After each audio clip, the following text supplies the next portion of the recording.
Hey, Dr. Jon Finn here. Welcome to the Habit Mechanic podcast. Right now, you can get my new best-selling book, Train Your Brain for the AI Revolution, at tougherminds.co.uk.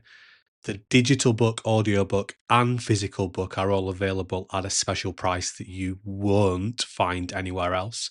Hello, Habit Mechanics. It's Dr. Jon Finn here. I hope you're having a fantastic week so far.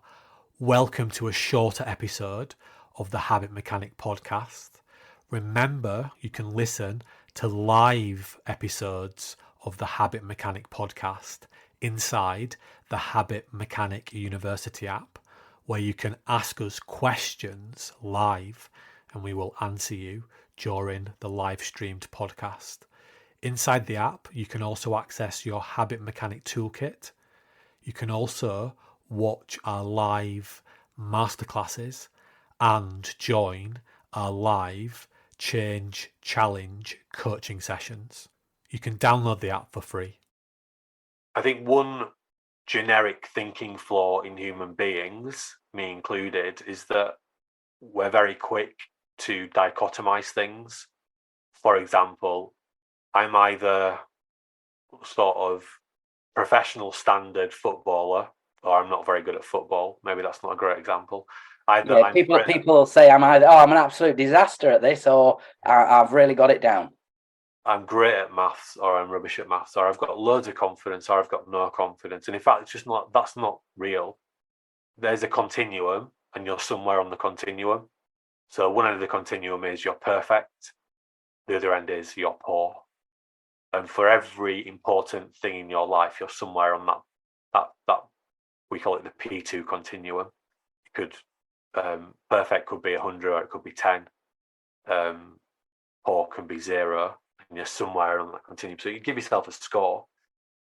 What the science says, it doesn't say, for example, that everyone can be Usain Bolt. It says, however quick you are at running now, with the right type of practice, and this is important, it's not just any practice. It's a very specific type of practice. We call it focus practice. Erickson talked about deliberate practice, where you focus hard and you make mistakes and you learn from your mistakes. That's key. But with the right type of practice, you can learn to run faster. With the right type of practice, you can learn how to build confidence. With the right type of practice, you can learn how to manage stress, how to sleep better, how to become a better leader, how to become a better team member, how to become more focused and productive. But the thing to remember is that we're always practicing. It's just that often it's not very deliberate. We're just being conditioned by the world that we live in.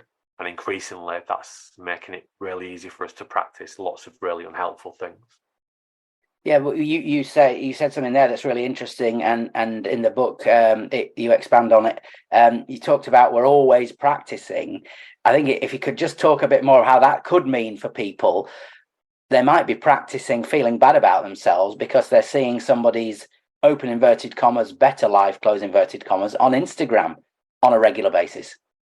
Yeah, absolutely. So right now, many people are getting better at their destructive habits, beating themselves up more often, procrastinating more, worrying more, getting stressed, sleeping less well, exercising less, eating more poorly. They're getting better at all those things. They're not doing it intentionally. They didn't wake up this morning and say, right, today I'm going to get better at beating myself up. They're just mindlessly practicing these things.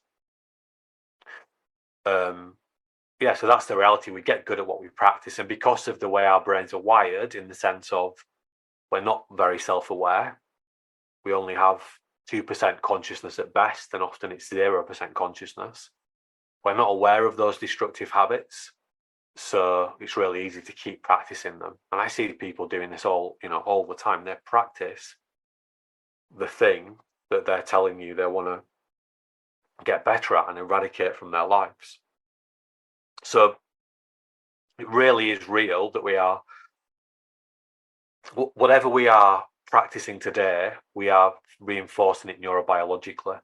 And the things that we used to be good at and So the neurons that we used to have in our brain, if we don't use those networks anymore, they get pruned away, they get cut off. So for example, when people were at primary school or elementary school, the chances are, it's a real high likelihood that you knew everybody's name in your class. I bet you don't know those names anymore.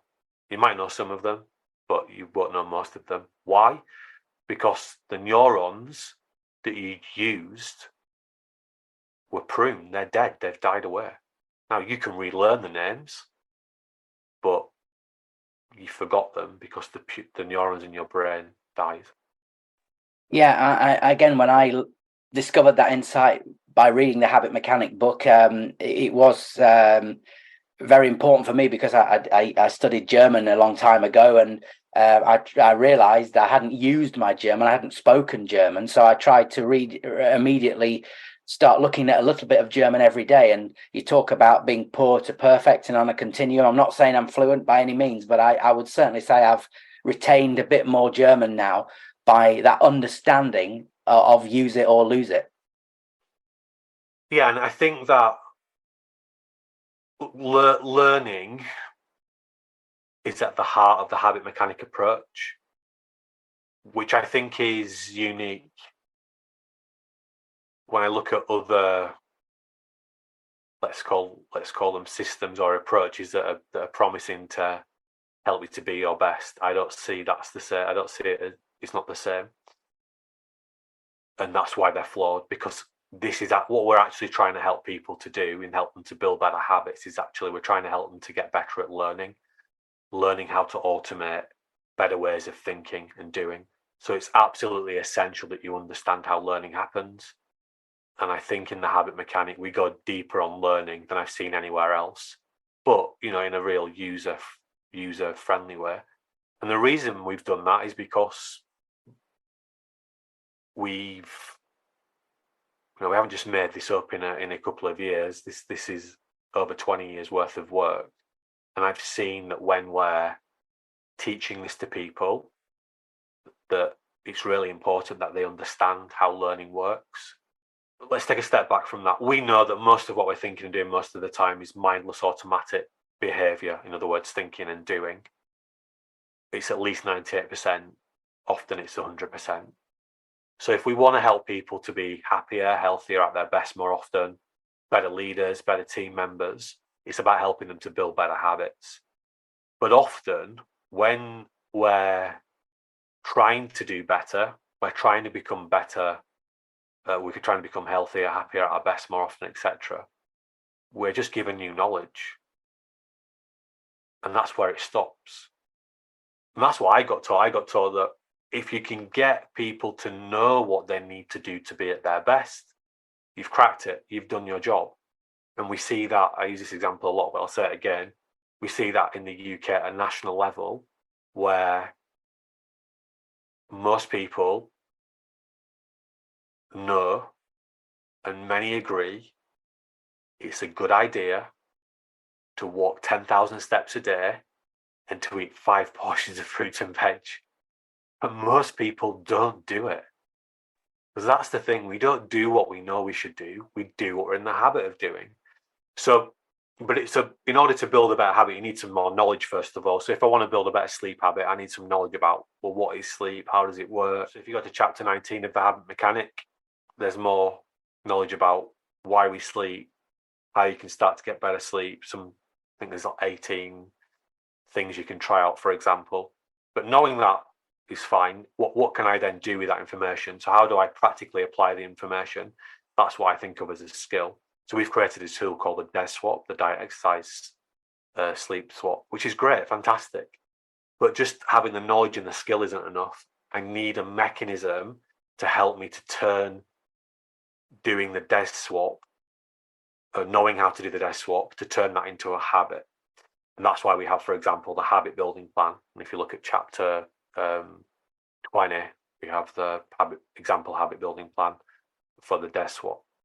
So we need to move from knowledge to skill to habit. Most education programs stop at knowledge.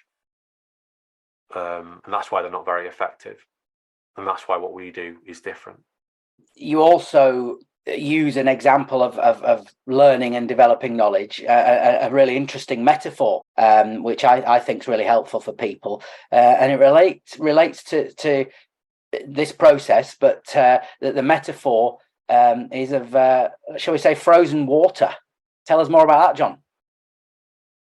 We talk about this idea of neuroplasticity, about the idea of moving information from outside of your head to inside your head, where you store the information in neurons. So for me, the process is a bit like you're freezing these neurons in your brain. And actually, it's not just one neuron, it's a collection of neurons. So we think about freezing them as ice cubes. So we go from knowing where you're starting to consolidate some of the information into your brain, the skill where you're starting to practice and reinforce those neurobiological connections. But then when it becomes a habit, it's like you freeze it as an ice cube in your brain. And then we connect that idea to building up igloos in different areas. So you talk about learning to speak German. There are multiple ice cubes that you need to freeze in order to build a robust igloo of German speaking. So imagine the igloo is your German language confidence profile, and then the more complete the igloo is, the more confidence you have in that area. So you're going to have some rudimentary, basic foundational ice cubes in there, like the ability to read, the ability to write, the ability to speak, and then I'm sure you'll have your basic German grammar and verbs and all these other things that you build up over time. And that goes back to the idea of the P2 continuum. So it's not that we're either great at German or we're completely rubbish. We're somewhere in between, and the igloo metaphor can help us to understand that, and can help us to build confidence in what we've already got in our German learning, but it also allows us to target the next thing that we need to work on. So that's a really important part of being happier, is spending more of your time with your attention on things that are helpful for you, instead of only dwelling and beating yourself up.